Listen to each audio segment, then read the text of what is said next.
रायसेन जिले के बेगमगंज में कृषि उपज मंडी के पास जहां एक चलती कार में अचानक आग लग गई। जानकारी के अनुसार कार i10 के मालिक ओम प्रकाश साहू खुद गाड़ी चला रहे थे।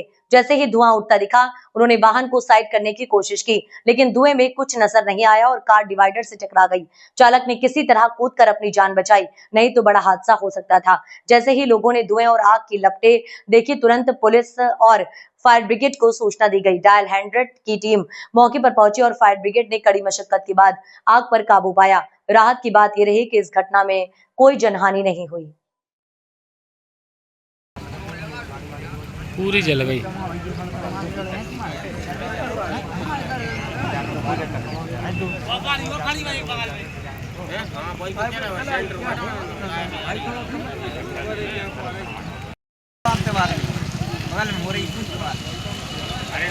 नहीं,